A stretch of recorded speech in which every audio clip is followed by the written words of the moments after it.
Ọlọ́jà sórí rí. Wọ́n ṣe títí ẹ̀rọ pọ̀ wíwà.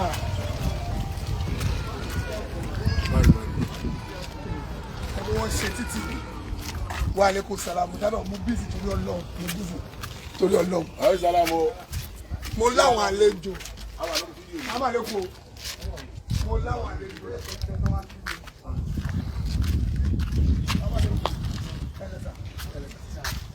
Láwọn àlejò ẹ̀kọ́. Dókítà àbá mi má bínú ẹjọ́ tó lọ́wọ́ ọ̀rọ̀ àpọ̀jù gbogbo oríire ni o. Ọbẹ̀ náà là ń lọ. Gbogbo òbí fún mi lábá tí ń rí Ọlọ́run a máa ṣe ìmú fẹ́ lọ. Bàtórí bá ti dé kí lókùn téèyàn máa ṣe. Ṣé àwọn máa lọ banú jẹ ni? Ẹ̀tọ́ lọ sọ̀rọ̀ fún déyìí báyìí. Ẹ̀tọ́ náà bá bá ẹrù orí láyé. Kí Ọlọ́run méjì kò ní borí Ọlọ́run bínú. Inú mi dùn torí pé bá a ṣe wá ti di léjọ́ nínú ẹ̀kọ́ bẹ́ẹ̀ ni àti ìṣílẹ̀ o dókítà o. Ẹ kà kàn wá ṣe. Àyìnjẹmọ́sà létí tí lọ́wọ́ ni dókítà àyìnjẹmọ́sà bẹ̀ létí tí ni o. Àwọn tí wọ́n ti mọ́ṣáláṣí sí wọ́n ti kọ́ tán.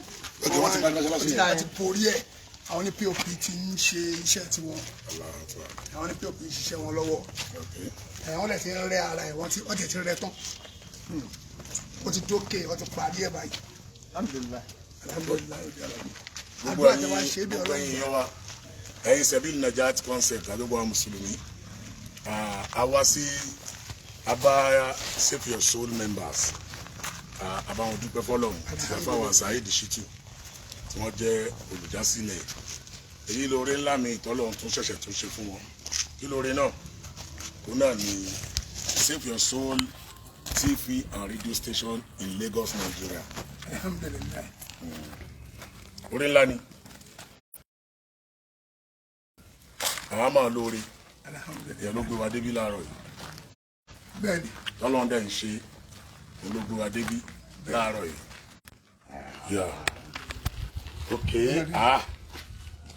pápátì ńlá ni o Allahu Akbar kabira bá ń ṣùgbẹ́ dáadáa ọlọ́run bá mi ṣorí ní gbogbo wọn tó wà ń bí náà congratulation orí ńlá ni o bàbá Saheed ìyá kí n kó rí o alábàá mi dúpẹ́ fẹ́yìn náà. oúnjẹ jẹ́ tiwa bàbá ìmọ̀ ọmọkùnrin pé lè kó tiẹ̀ jẹ́ tiwa. Alhamdulillah.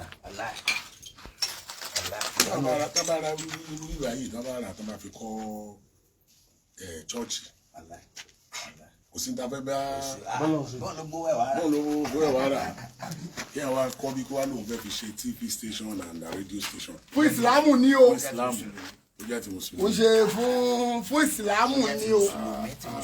Ó ṣe ọjọ́ TV station. Ìyẹn gbọ́dọ̀ jówó rí o. Wọ́n jẹ́ Islamic TV. Ìyẹn gbọ́dọ̀ jówó rí o. Ó ṣe fún ẹgbẹ́ polówó pàrágà ẹgbẹ́ polówó tẹ fún ìsìlámù lélẹ́yìn o. Sabil Najat TV náà ń bọ̀ o. Láṣẹ Ọlọ́run. Sabil Najat TV náà. Láṣẹ Ọlọ́run. Òun náà dé tán ìdí tó jẹ́ àdìdé nìyẹn olú pọ́jẹ́tì yìí náà wà wájú àwa náà. Bẹ́ẹ̀ni tí mo mọ̀ àtàwọn afáàná sí tí mo mọ̀ tètò ń lọ báyìí tètò ń lọ báyìí làwa ní kí ó ké o. ẹ ti jẹ ìyẹnjú ìkábà dúpẹ́ ó wá torí pé wọ́n fẹ́ ṣe nǹkan kan ọmọ ìyá rẹ̀ kan wá sáré ṣerú ẹ̀ tó náà wá ṣerú ẹ̀ ó wá ń bínú nọ̀nọ̀nọ̀nọ̀ wọ́n náà ní ṣàṣeyọrí ni wọ́n bá yọ ní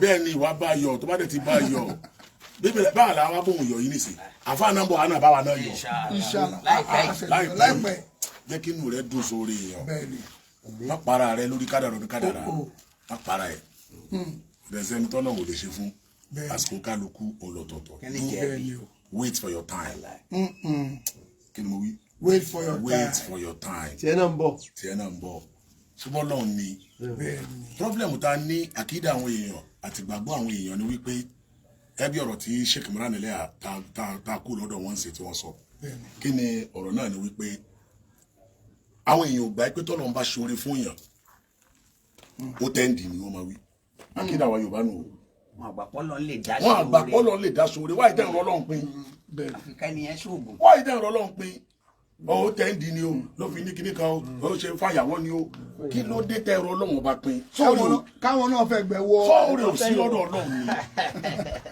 orí ń bẹ lọ́dọ̀ Ọlọ́run náà congratulations my brother I'm so happy inú mi dùn wallahi inú mi dùn púpọ̀ irú orí bẹ́ẹ̀ náà lọ́lọ́ tún máa ṣe yóò tún máa ṣe láìpẹ́ láì jìnnà because gbogbo equipment tó máa wà ní wọn á kó wọn. ó jẹ́ ti ńlá ni gbogbo sẹ́bí Najat abáṣepọ̀ ọ̀sẹ̀ olùyọ alhamdulillah orí ńlá rí o àwa ní ládùúgbò yìí lẹ́kọ̀ọ́ Sanwó-Olú bẹ́ẹ̀ni lẹ́kọ̀ọ́ Sanwó-Olú alhamdulillah tó Ọlọ́run abẹ nínú àánú ẹ ẹni tọ́lọ́run yọ̀ǹda bí fún ẹni ìwà àdúgbò wò báyìí ọdẹ bàbá wa ṣe kí ti àmà gẹ́sì gan wà náà gẹ́sì wà mẹ́tẹ̀lẹ̀ tó lọ́nà láṣẹ Ọlọ́run yàrá máa wo láìpẹ́ láṣẹ Ọlọ́run tó bá ti nípa ti bẹ̀rẹ̀ iṣẹ́ wa kájà tó bẹ̀rẹ̀ wọ́n bá wa ṣe. àti ráwọn tó ń ṣe títí ọ̀nà mẹ́rin fún wọ́n bá wa ṣe má wọrí. adúpẹ́ fọlọ́run ọba wà láṣẹ Ọlọ́run. Ọlọ́run wa ṣàánú gbogbo wọn tó wà lórí prógrámù yìí lọ́sàn-án yìí tàbí àtibọ́sọ̀fún àbí. after 12 today is on the 21st of October oore ńlá Ọlọ́run wa ṣe fún wọn náà. àmín. oore ńlá Ọlọ́run wa ṣe fún wọn náà. àmín. n tó kàn lọ́dọ̀ tiẹ̀ náà lóore Ọlọ́run bá ń gbé ilé lọ́wọ́. àmín o àmín o. abá ẹni tọ́lọ́run ṣe léyìí fún abayọ̀ Ọlọ́run jọ nínú àánú ẹ̀ kí wọ́n náà rore tiẹ̀ náà gbà. àmín. wọ́n náà rore tiẹ̀ náà gbà. àmín o. wọ́n náà rore tiẹ̀ náà gbà. ọlá títóbi Ọlọ́run ọlá agbára Ọlọ́run ọlá ògo Ọlọ́run àbí Ọlọ́run ọba alágbára fún gbogbo ìdílé kọ̀ọ̀kan tí ó ń wò wá lénìí dédé bó ṣe gbà lérò kó ṣẹlẹ̀ sí wa kó ṣẹlẹ̀ sí ìdílé tiẹ̀ náà. àmín. ọlá títóbi Ọlọ́run ọlá haúlà wàlà quwwata.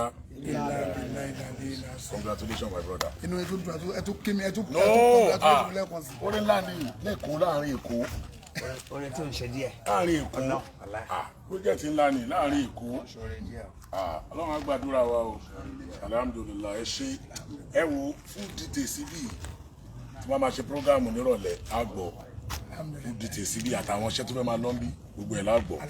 Salamu alaikum warahmatullahi wabarakatuh. wa alaikum salaam wa rahmatullahi.